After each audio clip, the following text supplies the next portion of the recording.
नमस्ते दोस्तों, मैं घनश्याम अपने गुरुकुल ऑनलाइन एकेडमी में आप लोगों का स्वागत करता हूं। अगर आप हमारे चैनल पर नए हैं तो हमारे चैनल को लाइक, शेयर और सब्सक्राइब जरूर करें। आज हम हिंदी से महत्वपूर्ण प्रश्नों की श्रृंखला पे बात करेंगे। आज प्रश्नों की जो संख्या होगी यह 45 होगी और हम यह देखना चाहेंगे कि आप लोग 45 प्रश्नों की श्रृंखला में आप लोग कहाँ तक जाते हैं। आप लोग ईमानदारी पूर्वक इस 45 प्रश्नों की श्रृंखला में आप लोग साथ रहिए और अपने आप को आकलन करिए कि हमारा जो 45 प्रश्नों की श्रृंखला होगी हम कहाँ तक हैं, जिससे आप लोगों को एक तजुर्बा मिले कि आप एक रणनीति आपका हो कि आपका जो प्रश्न हमने हिंदी व्याकरण से सीखा है हम कहाँ तक हम जा सकते हैं। चलिए हम बढ़ते हैं आगे और अपने पहले ही प्रश्न की चर्चा कर लेते हैं और देखते हैं कि हमारा पहला प्रश्न क्या कहता है। आप लोगों के सामने पहला प्रश्न, आप लोग इसको ईमानदारी पूर्वक बताइए इसका आंसर क्या होगा। देखिए प्रश्न को पहले सावधानी से पढ़िए। मैं आज नहीं पढ़ूंगा, मैं कौन सा वाक्य है। आप लोगों के सामने वाक्य है और वाक्य कहता है कि मैं आज नहीं पढ़ूंगा, मैं कौन सा वाक्य है। पहला जो ऑप्शन है निषेधवाचक है, दूसरा विधिवाचक है, तीसरा आज्ञावाचक है और चौथा जो है संकेतवाचक वाक्य है। तो आप लोग बताइए, जैसे ही आप प्रश्न पढ़ेंगे तो आपको लगेगा कि यह निगेटिव वाक्य है। तो अगर यह जैसे ही वाक्य आप लोगों को निगेटिव दिखाएगा तो आप लोग मानिएगा कि यह निषेधवाचक वाक्य की तरफ हमको लेकर जा रहा है, इसीलिए यहाँ पर पहला ही ऑप्शन सही होगा। कौन सा ऑप्शन सही होगा तो आप बताएंगे पहला। यह निषेधवाचक वाक्य है। कैसा वाक्य है तो आप बताएंगे निषेधवाचक। चलिए हम दूसरे प्रश्न की चर्चा करते हैं और देखते हैं हमारा दूसरा प्रश्न हमसे क्या कहता है। देखिए आप लोग पढ़िए और इसको बताइए। दूसरा प्रश्न कहता है ओह यह पिट ही गया, में कौन सा वाक्य है। ध्यान से पढ़िए और इसको बताइए। ओह यह पिट ही गया में कौन सा वाक्य है। विधिवाचक वाक्य होगा कि विस्मयवाचक वाक्य होगा कि संकेतवाचक वाक्य होगा कि इनमें से कोई नहीं। आप पढ़ेंगे, पहले ही आपको दिखाई दे रहा ओह और तुरंत बगल में हमें विस्मय बोधक जैसे चिन्हों का प्रयोग देखने को मिल रहा है, तो इसीलिए यहाँ पर विस्मयवाचक वाक्य होगा। कैसा वाक्य होगा तो आप बताएंगे यहाँ पर विस्मयवाचक वाक्य होगा। तो हमारा दूसरा ऑप्शन इसमें सही होगा। दूसरे का चौथा सही होगा तो आप बताएंगे दूसरे का दूसरा। चलिए बढ़ते हैं आगे और अब देखते हैं अपने तीसरे प्रश्न को और हमारा जो तीसरा प्रश्न क्या कहता है हम इसको भी चर्चा कर लेते हैं। चलिए ध्यान से पढ़िए और आप लोग इसका आंसर बताइए। देखिए अगर तुम चले तो मैं भी चलूँगा में कौन सा वाक्य है। ध्यान से पढ़िए प्रश्न और इसको बताइए कि इसका आंसर क्या होगा। देखिए अगर तुम चलो तो मैं भी चलूँगा में कौन सा वाक्य होगा। तो पहला ऑप्शन है विस्मयवाचक वाक्य होगा कि आज्ञावाचक होगा कि संकेतवाचक वाक्य होगा कि निषेधवाचक वाक्य होगा। तो एक बार प्रश्न को फिर से पढ़िए कि तुम चलो तो मैं भी चलूँगा। जैसे ही आप सावधानी से इस वाक्य को पढ़ते हैं तो आपको एक संकेत जैसे शब्दों का प्रयोग देखने को मिल रहा है। तो जैसे ही आपको संकेत जैसे शब्दों को देखने को समझने को मिल रहा है तो यहाँ पर संकेतवाचक वाक्य होगा। कैसा वाक्य होगा तो आप बताएंगे संकेतवाचक वाक्य होगा। तो हमारा जो तीसरे प्रश्न का आंसर होगा वह तीसरा होगा। कौन सा होगा तो आप बताएंगे तीसरा। चलिए बढ़ते हैं आगे और देखते हैं अपने चौथे प्रश्न की तरफ और देखिए ध्यान से सॉल्व करिए कि चौथा प्रश्न है यह कहना क्या चाह रहा है। चलिए पढ़िए और इसका आंसर बताइए कि तुम अपने काम में सफल हो। सॉरी यहाँ पर देखिए थे अनायास आ गया है। चलिए ध्यान से देखिएगा, ये यहाँ जो था है अनायास आ गया है तो इसको सॉरी। देखिए पढ़िए वाक्य, तुम अपने काम में सफल हो में कौन सा वाक्य है। ध्यान से पढ़िए और बताइए इसका आंसर क्या होगा। तुम अपने काम में सफल हो में कौन सा वाक्य है। इच्छावाचक वाक्य होगा कि संदेहवाचक वाक्य होगा कि विधिवाचक वाक्य होगा कि इनमें से कोई नहीं होगा। ध्यान से पढ़िए चौथे प्रश्न का आंसर और आप लोग बताइए। देखिए यह जो वाक्य पढ़ने से हमें एक इच्छा का बोध हो रहा है, इच्छावाचक। तो हमें यह लग रहा है कि तुम अपने काम में सफल हो, मतलब इच्छावाचक का बोध करवा रहा है, इसीलिए हमारा पहला वाक्य सही होगा, पहला विकल्प सही होगा कि यह जो वाक्य है यह इच्छावाचक वाक्य है। कैसा वाक्य है तो आप बताएंगे इच्छावाचक वाक्य है। चलिए बात करते हैं हम पांचवें प्रश्न की। और देखिए पांचवा जो प्रश्न हमारा कहना क्या चाहता है, पहले आप लोग प्रश्न को पढ़िए तो हम चार विकल्प आपको दिखाते हैं। देखिए ध्यान से पढ़िएगा, सावधानी से, क्योंकि प्रश्न छोटे छोटे गलत ना हो। देखिए रस भरा तत्पुरुष समास कौन सा है? रस भरा तत्पुरुष समास कौन सा है? तत्पुरुष जो समास के जो भेद होते हैं उसके अंदर पूछा है कि रस भरा तत्पुरुष समास के किसके अंतर्गत आता है। पहला जो होता है कर्म तत्पुरुष के अंतर्गत आएगा, कि दूसरा करण तत्पुरुष के अंतर्गत आएगा, कि तीसरा संप्रदान तत्पुरुष के अंतर्गत आएगा, कि इनमें से कोई नहीं आएगा। ध्यान से पढ़िए और पांचवें प्रश्न का आप लोग आंसर बताइए। देखिए रस भरा तत्पुरुष समास कौन सा है? तो आप देखेंगे कि जो रस से भरा है, रस से क्या है? भरा है। तो हमारा जो ऑप्शन आ रहा है, तो यह जो बी वाला ऑप्शन देख रहे हैं करण तत्पुरुष, यह जो करण साधन होता है, किस करण का जो होता है ये साधन होता है, और जिसके माध्यम से हम कार्य को करते हैं। तो यह जो देखिए रस है, जो ये रस से भरा है, रस एक साधन है जो भरा हुआ है। तो यानी कि जो हमारा पांचवें प्रश्न का आंसर होगा वह बी वाला ऑप्शन सही होगा। कौन सा ऑप्शन सही होगा? तो बी वाला ऑप्शन सही होगा। चलिए सावधानी से सॉल्व करिएगा, ये ऐसे छोटे छोटे प्रश्न आप लोगों के सामने आएंगे तो आप लोग कंफ्यूज ना हो। चलिए चारों ऑप्शन एक बार फिर से आप लोग देख लीजिए और इसका आंसर समझने का प्रयास कर लीजिए। रस भरा तत्पुरुष समास कौन सा है? तो देखिए कर्म तत्पुरुष है, कि करण तत्पुरुष है, कि संप्रदान तत्पुरुष है, इनमें से कोई। आप बताएंगे दूसरा करण तत्पुरुष समास होगा। चलिए बात करते हैं अपने छठे प्रश्न की, और सावधानी से आप लोग इस प्रश्न का आंसर बताइए कि इसका आंसर क्या होगा। देखिए स्वर्ग प्राप्ति में तत्पुरुष समास कौन सा है? देखिए ध्यान से सॉल्व करिएगा। स्वर्ग प्राप्ति में तत्पुरुष समास कौन सा है? कर्म तत्पुरुष है, कि करण तत्पुरुष है, संप्रदान तत्पुरुष है, संबंध तत्पुरुष है। आप इसको पहले का नाम समासिक विग्रह करिए। जब समासिक विग्रह करेंगे तो आपको लगेगा कि यहाँ पर जो कर्म तत्पुरुष आएगा, कौन सा तत्पुरुष आएगा? तो आप बताएंगे स्वर्ग की प्राप्ति, मतलब यह जो एक कार्य हो रहा है, कर्म हो रहा है, तो यह जो कर्म तत्पुरुष समास के अंतर्गत आने वाला इसका यह उदाहरण है। तो यानी कि जो स्वर्ग प्राप्ति में तत्पुरुष समास कौन सा है? तो आप बताएंगे कर्म तत्पुरुष। ठीक है, चलिए बढ़ते हैं आगे और देखते हैं अपने 7वें नंबर प्रश्न की। बहुत ही सावधानी से आप लोग इसको सॉल्व करिए और इसका आंसर बताइए। देखिए यथासंभव में कौन सा समास है? ध्यान से पढ़िए और आप लोग इसका आंसर बताइए सावधानी से। यथासंभव में कौन सा समास है? पहला जो है द्विगु समास है, दूसरा तत्पुरुष समास होगा, कि तीसरा अव्ययी भाव होगा, कि चौथा कर्मधारय होगा। जब हम समासिक विग्रह पहला देखिए, जब इसका समासिक विग्रह करेंगे यथासंभव, संभव के अनुसार, यह जो पहला पद हमें इसमें देखिए यथा और संभव दो शब्द हैं। जो पहला शब्द है अव्यय है, और पूरे वाक्य में अव्यय की प्रधानता समासिक पद पर जो समासिक विग्रह करेंगे उसमें अव्यय की प्रधानता होती है। इसीलिए जहाँ पर यथा जैसे शब्द दिखाई दे वहाँ पर अव्ययी भाव समास होता है। कौन सा समास होता है? तो आप बताएंगे वहाँ पर अव्ययी भाव समास होता है। चलिए बढ़ते हैं हम आगे और देखते हैं अपना 8वां प्रश्न।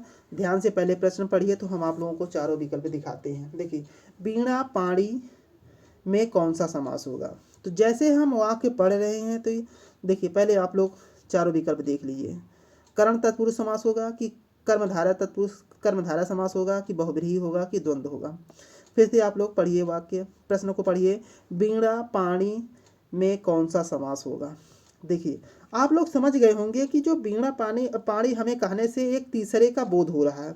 और किसका बोध हो रहा है? तो आप बताएंगे माँ सरस्वती का बोध हो रहा है। तो यह जो इसमें देखिए दोनों पद अप्रधान है, वीणा और पाणी अप्रधान है, लेकिन दोनों पद जैसे ही मिलते हैं हमें तीसरे का बोध करवा रहे हैं। किसका बोध करवा रहे हैं? आप बताएंगे माँ सरस्वती का। इसीलिए यहाँ पर बहुव्रीहि समास होता है। किसका समास होता है? तो आप बताएंगे यहाँ पर बहुव्रीहि समास होता है। यानी कि हमारा जो क्या नाम 8वें प्रश्न का कौन सा आंसर सही होगा? तो आप बताएंगे नंबर सी। चलिए ध्यान से पढ़िए इसको और इसका आंसर सावधानी पूर्वक आप लोग बताइए। देखिए शब्द आप लोगों के सामने दिया है दुन्नी। क्या दिया है? दुन्नी। अब बताइए दुन्नी कौन सा समास है, या दुन्नी में कौन सा समास है? अव्ययी भाव समास होगा, कि कर्मधारय होगा, कि क्या नाम बहुव्रीहि होगा, कि क्या नाम है द्विगु होगा। देखिए यह जो दुन्नी एक संख्यावाची शब्द है। जहां पर संख्यावाची शब्द हमने कल कल वाले टेस्ट में बताया था, जहाँ पर पहला ही शब्द अगर संख्यावाची दिया हो या 1 से लेकर 100 तक कोई संख्या दी हो और पूछे इसमें कौन सा समास होगा, तो आप लोग बेधड़क आप लोग तुरंत बताइए कि यह जो द्विगु समास का उदाहरण है। इसीलिए दुन्नी में कौन सा समास होगा, तो आप बताएंगे यह द्विगु समास का उदाहरण है, यानी द्विगु समास। 9वें का चौथा सही है, तो आप बताएंगे चौथा। चलिए बढ़ते हैं आगे और देखते हैं हम अपना 10वां प्रश्न। सावधानी से पूर्वक आप लोग सॉल्व करिए। चलिए बताइए इसका आंसर क्या होगा, ध्यान से पढ़िए। देखिए प्रश्न है, पदबंध कितने प्रकार के होते हैं। हिंदी व्याकरण का एक टॉपिक, बहुत महत्वपूर्ण टॉपिक है। तो आप लोग बताइए इसका पदबंध कितने प्रकार का होता है। आप देखेंगे कि जो पदबंध होता है यह 3 प्रकार का होता है। कितने प्रकार का होता है, तो आप बताएंगे 3 प्रकार का, यानी कि 10 का हमारा बी वाला ऑप्शन सही होगा। कौन सा सही होगा, तो आप बताएंगे बी। चलिए बढ़ते हैं हम अपने 11वें प्रश्न की तरफ। और पहले आप लोग प्रश्न पढ़िए, तो हम चारों विकल्प आपको दिखाते हैं। देखिए झूठ मत बोलो, आप लोगों के सामने लिखा है झूठ मत बोलो, इस वाक्य में मत कौन सा निपात है। फिर से पढ़ लीजिए आप लोग एक बार, झूठ मत बोलो, इस वाक्य में मत कौन सा निपात है। देखिए 4 ऑप्शन आप लोगों के सामने है। सीमा बोधक, पहला ऑप्शन सीमा बोधक है, दूसरा अवधारण बोधक है, और तीसरा जो होता है तुलना बोधक है, और चौथा जो है निषेध बोधक है। तो आप लोग बताइए कि मतलब कि 11 नंबर प्रश्न का आंसर क्या होगा। झूठ मत बोलो, इस वाक्य में मत कौन सा निपात है। आप इसको देखेंगे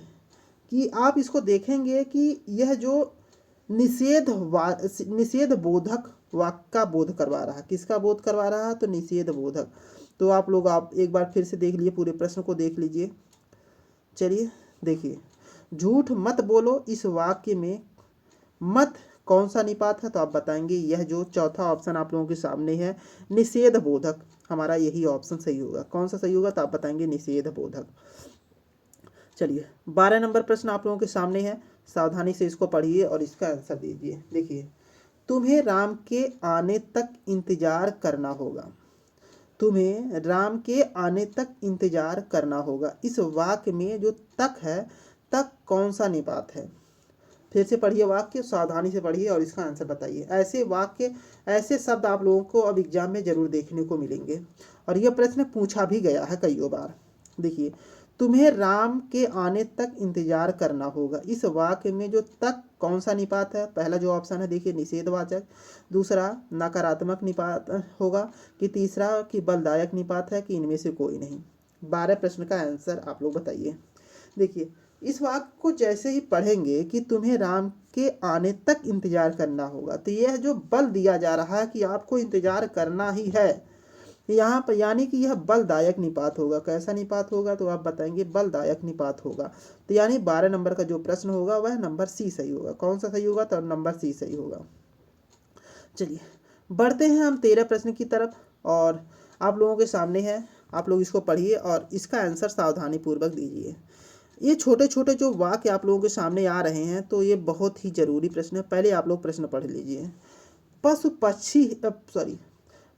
पक्षी ही अपने हित तत्व हैं, इस वाक्य में ही जो दिया गया है इसमें कौन सा निपात है। फिर से पढ़िए, पशु पक्षी ही अपने हित तत्व हैं, इस वाक्य में ही कौन सा निपात है। आप लोगों के 4 ऑप्शन दिया गया, आदर बोधक होगा, कि ही में, कि बलदायक होगा, कि अवधारण बोधक होगा, कि तुलना बोधक होगा। चलिए एक बार प्रश्न को फिर से पढ़िए। पशु पक्षी ही अपने हित तत्व हैं, इस वाक्य में कौन सा निपात होगा। तो 13 नंबर का जो आंसर आने वाला है वह बलदायक होगा। कौन सा होगा, तो बलदायक निपात होगा। कौन सा वाक्य होगा, तो आप बताएंगे बलदायक निपात होगा। चलिए बढ़ते हैं हम 14वें नंबर प्रश्न की, और ध्यान से आप लोग इसको पढ़िए और इसका आंसर बताइए। ध्यान से आप लोग इसको पढ़िए और आप लोग इसका आंसर बताइए कि इसका आंसर क्या होगा। चलिए पढ़िए, आप लोग बताइए इसका आंसर क्या होगा। देखिए आप लोगों के सामने प्रश्न दिया है कि निम्नलिखित में से आग का पर्यायवाची शब्द नहीं है। ध्यान से देखिएगा कि यहाँ नहीं दिया है, अगर नहीं आप भूल जाते हैं तभी प्रश्न आपका गलत होता है। चलिए फिर से पढ़िए आंसर और प्रश्न पढ़िए, फिर से आंसर बताइए। निम्नलिखित में से आग का पर्यायवाची शब्द नहीं है। पहला जो ऑप्शन दिया है वायु सखा, दूसरा जो होगा हुतासन, और तीसरा जो होगा विभावसु, और चौथा विपथगा। आप लोग बताइए कि इसमें से आग का पर्यायवाची कौन सा शब्द नहीं है। आप देखेंगे कि जो 14 प्रश्न का जो डी वाला ऑप्शन होता है विपथगा, यह आग का पर्यायवाची शब्द नहीं है। किसका पर्यायवाची शब्द नहीं है? तो आप बताएंगे आग विपथगा जो है आग का पर्यायवाची शब्द नहीं है। इसीलिए जो हमारे 14 नंबर का प्रश्न होगा वह नंबर डी सही होगा। कौन सा सही होगा? तो आप नंबर बताएंगे नंबर डी। चलिए बढ़ते हैं अपने 15 प्रश्न की तरफ और ध्यान से देखिए कि इसका जो आंसर क्या होगा। पहले प्रश्न को पढ़ लीजिए, तब हम आपको चारों विकल्प दिखा देते हैं। देखिए प्रश्न कहता है कि निम्नलिखित में से इच्छा का पर्यायवाची शब्द नहीं है। यहाँ भी नहीं दिया गया है तो सावधानी से पढ़िए। निम्नलिखित में से इच्छा का पर्यायवाची शब्द नहीं है। पहला जो ऑप्शन है लिप्सा होगा, दूसरा जो ऑप्शन है इच्छा है, और तीसरा जो ऑप्शन आप लोगों को यातना होगा, और चौथा जो है स्पृहा। आप बताइए कि चारों में से कौन सा ऐसा वाक्य है जो इच्छा का पर्यायवाची शब्द नहीं है। आप देखेंगे कि 15 नंबर का प्रश्न का यातना आप लोगों के सामने एक शब्द दिखाई दे रहा होगा, यानी सी नंबर।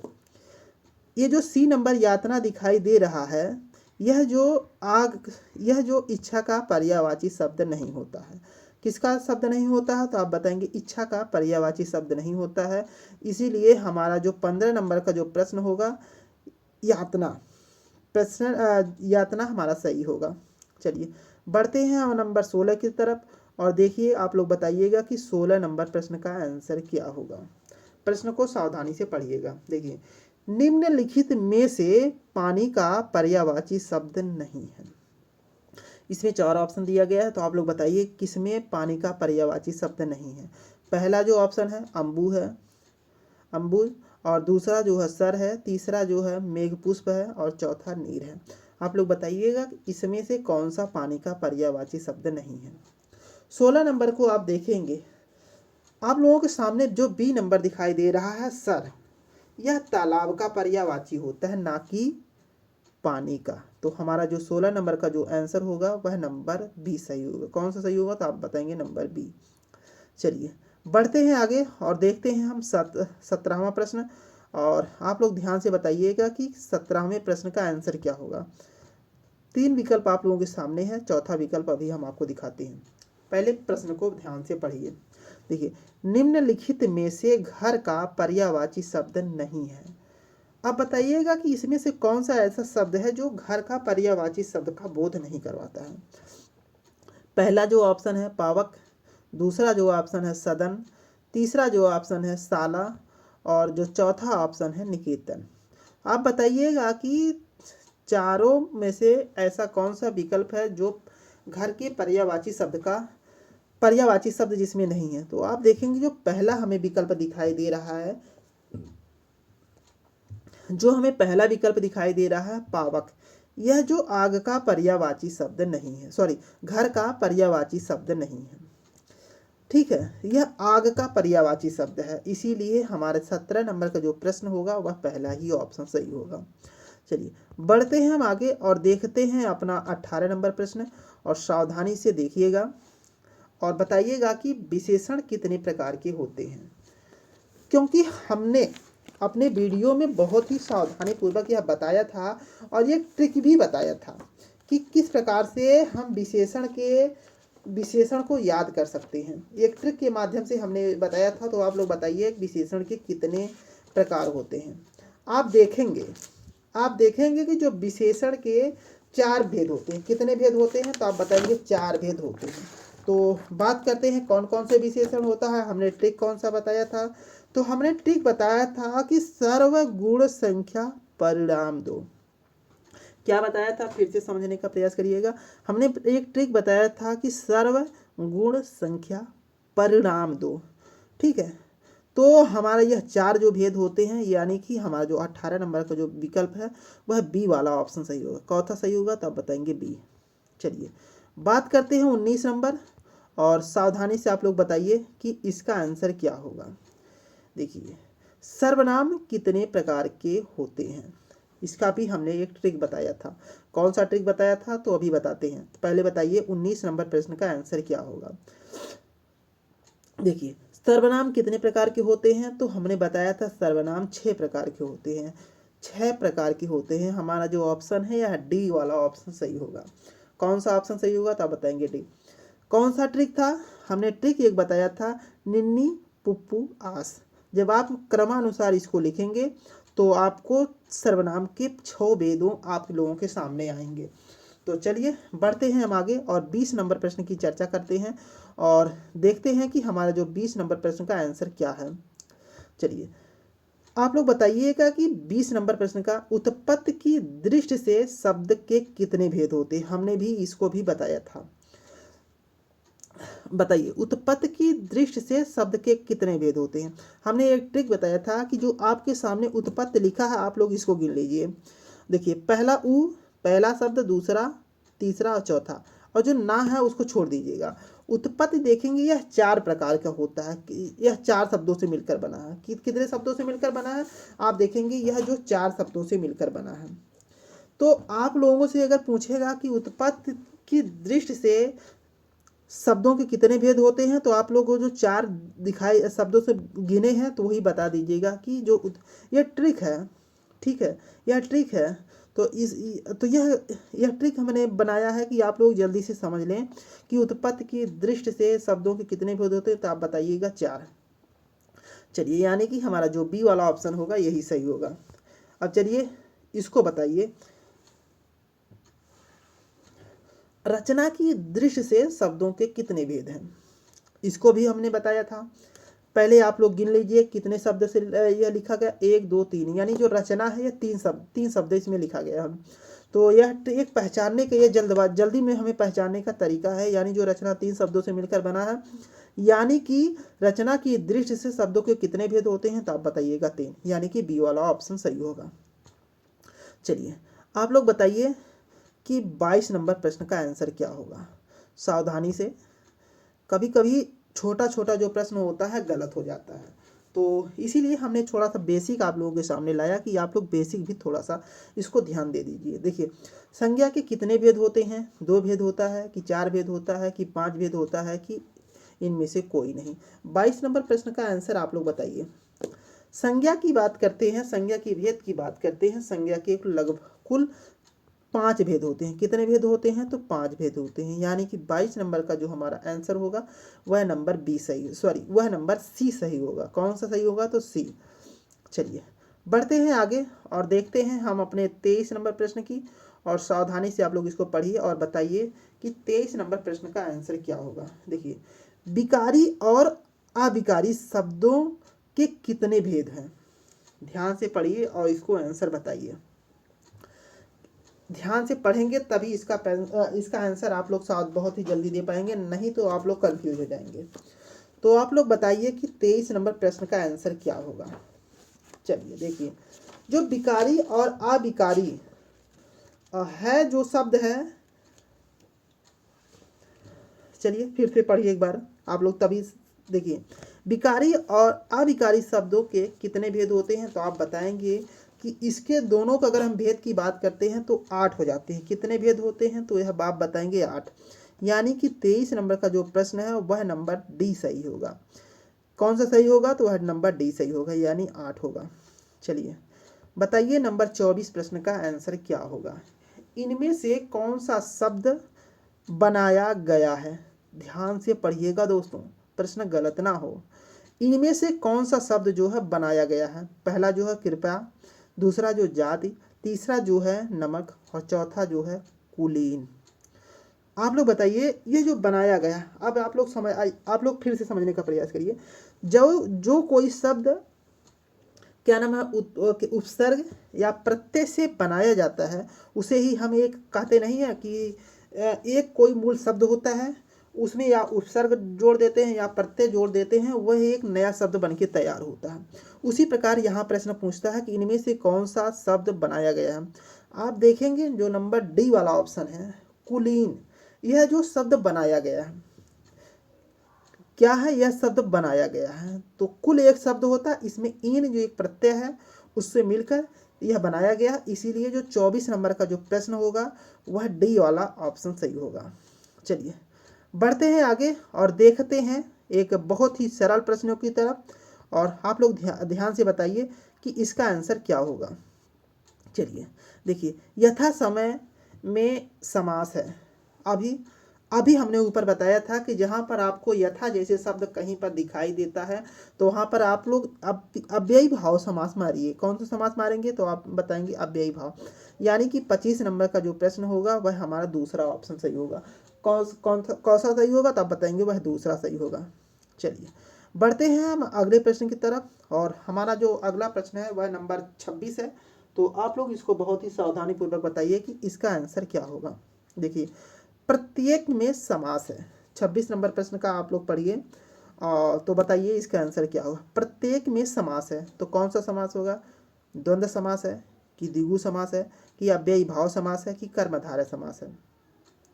प्रत्येक का जब समासिक विग्रह करेंगे तो आएगा प्रत्येक एक एक, यानी कि हमने यह बताया था कि यह जो अव्ययी भाव समास के अंतर्गत आने वाला उदाहरण है, यानी कि 26 नंबर का जो प्रश्न होगा वह नंबर सी सही होगा। कौन सा सही होगा तो वह नंबर सी सही होगा। चलिए छोटे छोटे जो प्रश्न होते हैं बहुत ही सावधानी से पढ़िए, यही प्रश्न आप लोगों को सिलेक्शन दिलवाते हैं। बहुत सी बेसिक प्रश्न जब गलत हो जाते हैं तो हम कहीं ना कहीं हम धोखा खा जाते हैं, तो हमें धोखा नहीं खाना है, हमें अपना सिलेक्शन लेना है बहुत ही बेहतरीन तरीके से, और छोटे छोटे प्रश्नों को बहुत ही गंभीरता से हमें अध्ययन करना है। चलिए, और जल्दबाजी में कोई कार्य मत करिएगा, क्योंकि बहुत लोग सोचते हैं कि ये छोटे छोटे प्रश्न हैं हम इसको क्या करें, हम तो हमें आ रहा, लेकिन वही प्रश्न आपको गलत कर जाता है।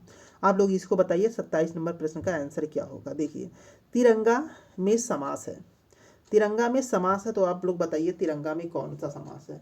पहला जो ऑप्शन है कर्मधारय समास है कि दूसरा जो बहुब्रीहि समास है कि तीसरा जो ऑप्शन आप लोगों को दिखाई दे रहा है कि द्वंद्व समास है कि इनमें से कोई नहीं। आप लोग बताइए। देखिए अगर ऑप्शन में द्विगु समास भी हो तो हम द्विगु समास की तरफ पहले भागेंगे। इस वजह से भागेंगे कि क्योंकि यह जो संख्या का बोध करवा रहा। अगर ऑप्शन में द्विगु समास नहीं है तो हम बहुब्रीहि समास की तरफ भागेंगे। क्यों भागेंगे कि तिरंगा कहने से हमें जो हमारे राष्ट्रीय जो हमारा जो राष्ट्रीय प्रतीक है उसका बोध करवाता है, जो राष्ट्रीय प्रतीक झंडा है उसका बोध करवा रहा, इसीलिए हम यहाँ पर 27 नंबर जो प्रश्न का आंसर बहुब्रीहि समास को क्लिक करेंगे। किसको क्लिक करेंगे तो बहुब्रीहि समास को क्लिक करेंगे। चलिए बढ़ते हैं आगे और देखते हैं अपना 28 नंबर प्रश्न, और ध्यान से पढ़िए, और यह प्रश्न शुद्ध अशुद्ध में भी पूछा जाता है। तो आप लोग इसको पहले बताइए, और 2019 में सुपर टेट में यह प्रश्न पूछा गया था कि कवि का स्त्रीलिंग रूप क्या है। 2019 का जो सुपर टेट आया था उसमें यह प्रश्न पूछा गया था कि कवि का स्त्रीलिंग रूप क्या है, पहला जो ऑप्शन, और यह शुद्ध अशुद्ध में भी पूछा जाने वाला शब्द है। तो आपको बता दें कि इस चारों ऑप्शन में जब देखेंगे तो एक ऑप्शन इसमें जो है हमारा जो नंबर सी, यह जो कवि का स्त्रीलिंग होता है और यह जो शुद्ध रूप ऐसे ही लिखा जाता है। कई बार प्रश्न पूछता है कि क्या नाम है, कवि का स्त्रीलिंग जो होता है, कवियत्री जो होता है, इसका शुद्ध रूप लिखिए। तो आप लोगों के सामने जो सी नंबर दिखाई दे रहा है इसका यही शुद्ध रूप है, और हमारा सी वाला ऑप्शन भी सही है। चलिए बढ़ते हैं आगे, और लिंग से भी कई बार प्रश्न देखने को मिलता है, आप लोगों के सामने है। आप लोग इसका बताइए कि सूर्य का स्त्रीलिंग रूप क्या है।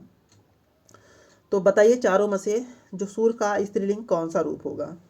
तो आप देखेंगे कि जो 29 नंबर प्रश्न है इसका अगर हम सूर्य का स्त्रीलिंग बनाते हैं तो यह जो नंबर डी दिखाई दे रहा है सूर्या, यह सूर्य का स्त्रीलिंग होता है। तो यानी जो हमारा 29 नंबर प्रश्न का डी वाला ऑप्शन दिखाई दे रहा है हमारा यही सही है। कौन सा सही है तो आप बताएंगे नंबर डी।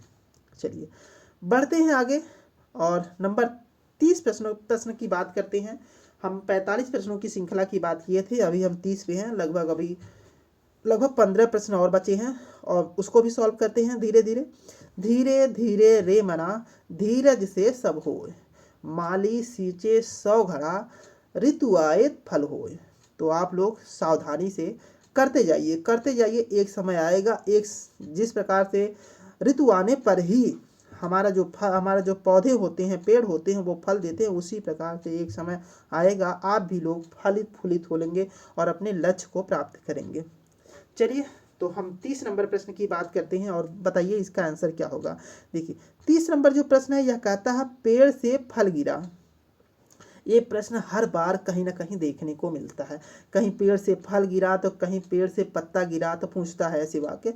आप लोग ध्यान से पढ़िए, पेड़ से फल गिरा इस वाक्य में से किस कारक की विभक्ति है।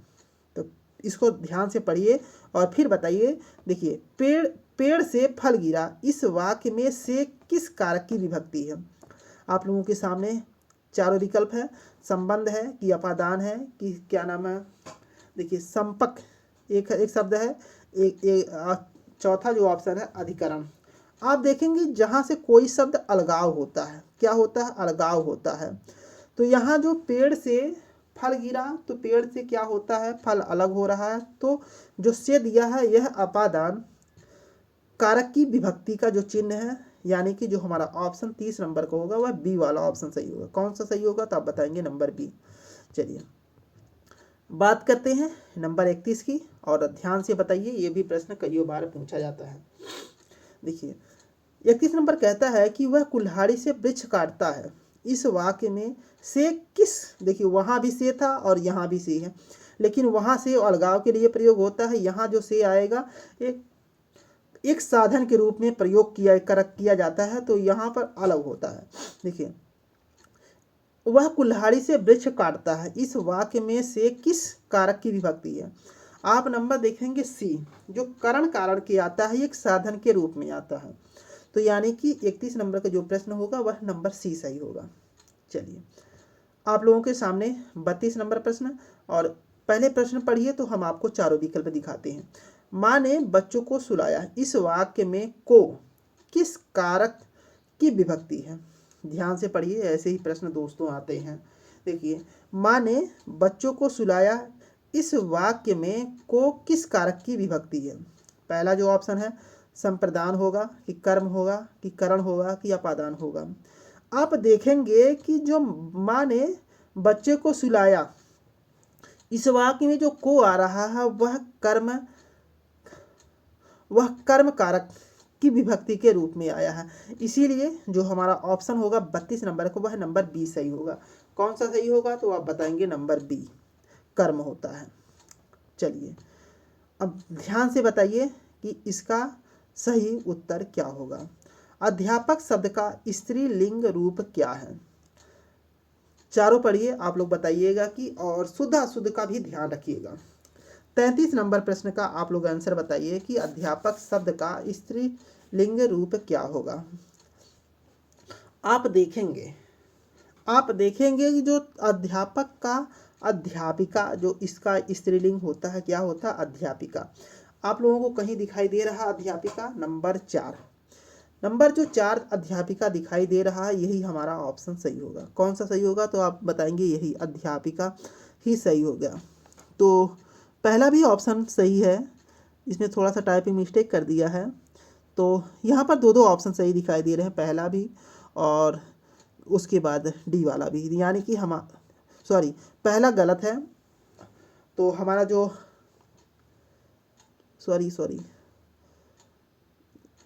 थोड़ा टाइपिंग मिस्टेक हो गया। अध्यापक शब्द का स्त्रीलिंग क्या होगा, पहला ही ऑप्शन सही होगा, अध्यापिका होगा। कौन सा ऑप्शन सही होगा, तो आप बताएंगे अध्यापिका। तो हमारा जो ऑप्शन पहला ही सही होगा, 33 नंबर का पहला सही होगा। चलिए बात करते हैं अगले प्रश्न की, और देखिए आप लोगों के सामने लगभग 34 नंबर प्रश्न का श्रृंखला का है। आप लोग बताइए इसका शब्द क्या होगा। नायक शब्द का स्त्रीलिंग रूप क्या है। नायक शब्द का स्त्रीलिंग क्या होगा, तो आप बताएंगे नायक का जो स्त्रीलिंग होता है वह नायिका होती है। क्या होता है, वह नायिका होती है। यानी कि हमारा जो प्रश्न होगा कौन सा सही होगा, तो आप बताएंगे नंबर सी। कौन सा सही होगा, तो आप बताएंगे नंबर सी। चलिए, आप लोगों के सामने एक बहुत ही बेहतरीन प्रश्न है, आप लोग इसका बताइए कि महाशय शब्द का स्त्रीलिंग रूप क्या है। महाशय शब्द का स्त्रीलिंग रूप क्या होगा। आप देखेंगे कि जो महाशय शब्द का स्त्रीलिंग रूप होता है वह महाशया होता है। क्या होता है, महाशया। यानी कि जो ऑप्शन नंबर सी दिखाई दे रहा है वही वाला ऑप्शन हमारा सही है। चलिए बढ़ते हैं आगे और देखते हैं अपना 36 नंबर प्रश्न है। ये भी कई बार एग्जाम में पूछा जा चुका है, तो आप लोग इसको बहुत ही सावधानी पूर्वक बताइए कि नेता शब्द का स्त्रीलिंग रूप क्या है। देखिए, पहला जो ऑप्शन आप लोगों को दिखाई दे रहा है नेत्री है, कि दूसरा जो ऑप्शन है नैतिक है, और तीसरा नेत्र, और चौथा जो होता है आप लोगों का नेताजी है। तो बताइए कि नेता शब्द का स्त्रीलिंग क्या होगा। आप लोगों के सामने जो पहला ही ऑप्शन दिखाया जाए नेत्री, हमारा यही ऑप्शन सही है। कौन सा ऑप्शन सही है, तो आप बताएंगे यही वाला ऑप्शन, पहला ही वाला ऑप्शन सही है। नेता का स्त्रीलिंग जो होता है वह नेत्री होता है। तो हमारा कौन सा ऑप्शन सही होगा, तो आप बताएंगे पहला ही हमारा ऑप्शन सही है। चलिए 36 नंबर का पहला ऑप्शन सही है। चलिए बढ़ते हैं हम अपने अगले प्रश्न की तरफ और देखते हैं हम जो 37 नंबर का जो प्रश्न है उसका आंसर क्या होगा। आप लोग बताइए 37 नंबर प्रश्न का आंसर क्या होगा।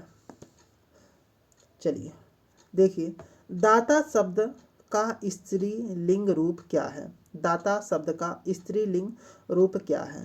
तो पहला ऑप्शन है, दूसरा, तीसरा, चौथा, आप बताइए इनमें से कौन सा होगा। आप देखेंगे एक ऑप्शन आप लोगों के सामने दिखाई दे रहा है दात्री, यानी चौथा जो ऑप्शन आप लोगों के सामने दिखाई दे रहा है वही वाला ऑप्शन इसका सही होगा। दाता का जो स्त्रीलिंग होगा दात्री होता है। कौन सा चौथा होता है, तो दात्री होता है। तो हमारा चौथा ही ऑप्शन सही होगा। चलिए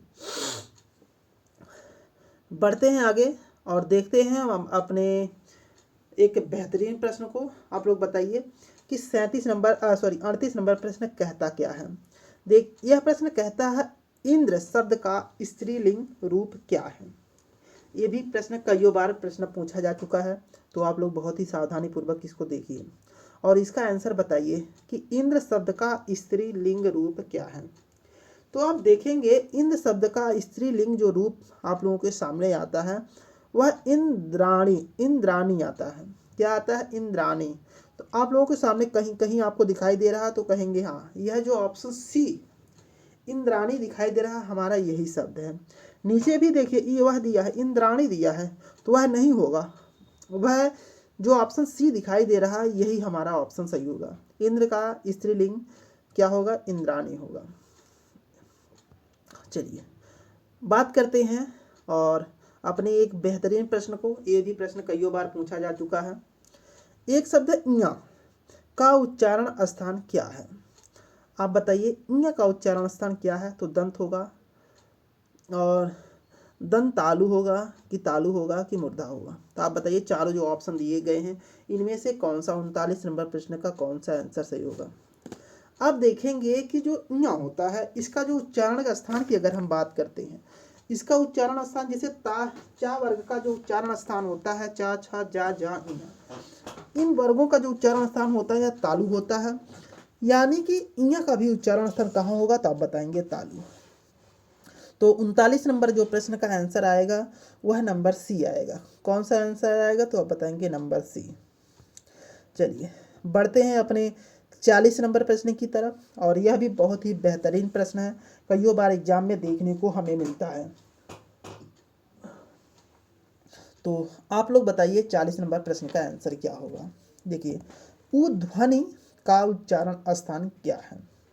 तालु है, कि ओट्स है, कि कंठ है, कि दंतालु है। तो आप लोग देखेंगे ऊ का जो उच्चारण स्थान होता है, तो आप लोग इसका उच्चारण स्थान करिए। जैसे ही आप इसका उच्चारण करेंगे ऊ, तो हमारे जो ओठ होते हैं इसमें बहुत ही ज़्यादा सहभागी होते हैं, इसके उच्चारण करने में बहुत ही ज़्यादा सहभागी होते हैं। इसीलिए इसका जो उच्चारण स्थान होता है वह ओट्स होता है। तो यानी कि जो हमारा बी वाला ऑप्शन दिखाई दे रहा है यही हमारा ऑप्शन सही है। 40 का कौन सा ऑप्शन सही होगा तो आप बताएंगे बी। चलिए बढ़ते हैं आगे और 5 प्रश्नों की श्रृंखला और बच गई है, उसको भी बेहतरीन तरीके से देख लेते हैं। तो आप लोग बताइए 41 प्रश्न का आंसर क्या होगा। तो पहले प्रश्न को सावधानी से पढ़िए। देखिए, समुच्चय का सही संधि विच्छेद क्या है। तो आप लोग बताइएगा कि समुच्चय का सही संधि विच्छेद क्या होगा। ध्यान से देखिए। देखिए आप लोगों के सामने 4 जो विकल्प दिखाई दे रहा है उसमें से एक विकल्प हमारा बी वाला जो ऑप्शन है, हमारा समुच्चय का यही संधि विच्छेद बहुत ही बेहतरीन है। तो यानी कि सम प्लस उत प्लस आय, यह जो समुच्चय का संधि विच्छेद होता है, यानी कि 41 नंबर का हमारा जो पहला प्रश्न हो, 41 नंबर का जो दूसरा विकल्प है वही हमारा सही है। चलिए बढ़ते हैं आगे और 42 नंबर का जो प्रश्न आप लोगों के सामने है, आप बहुत ही सावधानी पूर्वक इसको बताइए कि इसका जो संधि विच्छेद क्या होगा। सूर्योदय का सही संधि विच्छेद क्या है। आप लोग बताइएगा कि सूर्योदय का सही संधि विच्छेद क्या है। चारों ऑप्शन को ध्यान से पढ़िए, फिर इसको बताइए कि इसका आंसर क्या होगा। अब देखेंगे सूर्योदय का जो संधि विच्छेद करेंगे तो आपका जो ऑप्शन नंबर सी दिखाई दे रहा है वह सही है। सूर्य प्लस उदय, क्या दिखाई दे रहा है, सूर्य प्लस उदय। हमारा जो इसका संधि विच्छेद होता है यह सूर्य प्लस उदय होता है। हमारे सी वाला जो विकल्प है यही सही है। चलिए बढ़ते हैं आगे और बात करते हैं 43 नंबर प्रश्न की को, और आप लोग सावधानी से बताइए कि महेंद्र का संधि विच्छेद क्या है। महेंद्र का संधि विच्छेद क्या है। आप जब इसका संधि विच्छेद करेंगे और बहुत ही सावधानी बरतेंगे तो आपका एक ऑप्शन आएगा महाधन इंद्र। क्या आएगा, महाधन इंद्र। तो कौन सा ऑप्शन दिखाई दे रहा है तो आप बताएंगे नंबर सी। महेंद्र का जो संधि विच्छेद होता है वह सी नंबर जो है महाधन इंद्र होता है। यानी कि हमारा जो नंबर सी है यह ऑप्शन सही है। बात करते हैं एक बेहतरीन प्रश्न को, और बहुत ही सावधानी पूर्वक आप लोग बताइए कि यह जो 44 नंबर प्रश्न का आप लोगों को इसका आंसर क्या होगा। निपात से भी प्रश्न बहुत ही ज़्यादा बनते हैं। 3 प्रश्न हमने ऊपर भी देखा था और 2 प्रश्न नीचे भी है, इनको भी देख लेते हैं। पहला प्रश्न जो एक प्रश्न और है इसको देखिए। क्या आप जा रहे हैं, इसमें जो क्या में कौन सा निपात है। सावधानी से पढ़िए और बताइए इसका आंसर क्या होगा। क्या आप जा रहे हैं, क्या आप जा रहे हैं, क्या में कौन सा निपात है। पहला जो ऑप्शन है अवधारण बोधक, दूसरा प्रश्न बोधक, तीसरा आदर बोधक और चौथा तुलना बोधक। तो आप लोग बताइए कि 44 नंबर प्रश्न का आंसर क्या होगा। आप देखेंगे कि जो 44 नंबर प्रश्न का इसमें क्या आ गया, जो कहीं पर भी अगर क्या जैसे शब्द हमें दिखाई देते हैं तो वह प्रश्न बोधक के रूप में प्रयोग होते हैं। इसीलिए यहाँ पर जो क्या जो है प्रश्न बोधक निपात है। कैसा निपात है तो आप बताएंगे प्रश्न बोधक निपात है।